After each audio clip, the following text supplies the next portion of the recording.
Hi everybody, out at the airport again, as you can hear. Well, I've repaired the drag cable, but the drag cable has slop in it since I've been running it up and down the taxiway so much. Right now on my hobs it's got 4.6 hours on the hobs, so almost 5 hours. And as a result, after fixing my right side drag cable, the right side drag cable has been developing more slop. Pardon me, allergies. And as a result of the slop, I'm getting a wobble. Not a wobble, but a shimmy. As soon as I hit the brakes, when I pull the brake handle, the wheels go like this. So what I'm going to do is I'm going to take a turnbuckle and I'm going to put a turnbuckle on the sloppy cable, so this way I can tighten it up and get it as tight as possible. For some reason I couldn't get it tight. The other one doesn't have anything like this in it and it's tight, but I don't know how that was done. All that stuff was done when I bought the fuselage, basically the airframe, and I'm not positive whether it was done at the manufacturer or done by the previous owner. So what I'm going to do is to remedy my issue with slop in the right side, is I'm going to put this turnbuckle in there, and that should take care of it. Let's see, what else did I want to report? I still have to repitch my prop blades. They still need to be repitched because I'm still getting a vibration in the motor at low RPMs. As soon as I bring the RPMs up, it smooths out. Somebody was standing next to the plane, my old friend Ron, and he said that at idle I'm getting a wobble in one of those blades, so it's causing the whole fuselage to vibrate. So I just don't like that, so I'm going to repitch the props. Hopefully that'll remedy that. The other thing that I was supposed to do, which I've done, is I thought maybe the carburetor needle was adjusted at the wrong position. So I thought maybe perhaps it's dumping too much fuel. Actually, I got 2 carbs, 2 needles. So what I was told is that the needle has a clip, a retaining clip, and the needle itself has, I think, 4 graduations, 4 little slots, and everybody tells me put it at the top. So I thought, well, perhaps maybe when I put the carburetors together, I incorrectly installed that clip. No. So I've already pulled the tops, and they are correctly installed, both clips. The needles are adjusted to probably as lean as I can get it. They're at the very top of that. So Dennis Carley said to make sure that the clip was at the top. My friend Ron said put the clip at the top. Well, when I checked both of them, the clips were at the top. So I just put them back together. So right now the only thing that I have to do is I have to repitch the prop blades like I said, and I have to install that turnbuckle on that drag cable that I'm having issues with. But yeah, we're still working on it, still getting it together. Hopefully by next week I'll be able to reattach the wings and reattach the tail feathers.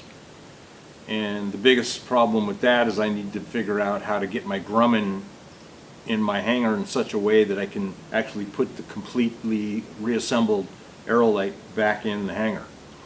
That's the issue, so I'm going to have to figure it out. But one way or another, we're going to work this out, and I'm going to have a hangar and I'll be able to fit both my aircraft in it. But at this point, I have nothing else to report. Everything else is pretty much going along as planned, and I will return and give you some more updates as soon as I can. So until then, I'm going to let you go. Hi everyone, Saturday out at the hangar. Had a couple things I had to do today. My drag cable on my right main gear was sloppy, so I had to put a turnbuckle in the line so this way I could tighten that up. and I troubleshot my charging system due to my battery being drawn down the other day, and I didn't know why. So I had my older friend Ron M. He came to help, and we checked the system. It's not the regulator, it's not, everything checked out. Excuse me. So I'm just gonna, I'll keep using the battery until it gives me crap again, but what I got to do is I got to get rid of my LED voltage meter, and I got to get an analog. And my older friend suggested a Stuart Warner, so that's what I'm going to do. I'm going to get a Stuart Warner from one of the local auto stores, and then put that in my system. So I'll real quickly, I'm going to try to take this off and show you what I did. Okay, let me get that out of the way because that thing is going to keep swinging in the way. Okay, so that's the turnbuckle that I put in, and it seems to be taut, so it's pretty tight. So it worked out good, and I safety wired it just to make sure, just in case it loosens up, but I don't think it will. But that's done, and I used my NicoPress sleeves, and yeah, so that's done, thankfully. And like I say, I checked the battery, checked the rectifier, see if I can get a little closer to that, and everything seems to be working okay. I just need to reinstall this wire onto this terminal here. So that's the next thing I got to do before I leave, but pretty much I'm going to wrap it up. Let me put this back on the tripod. Sorry about shaking you up. So yeah, so that's what I've done today.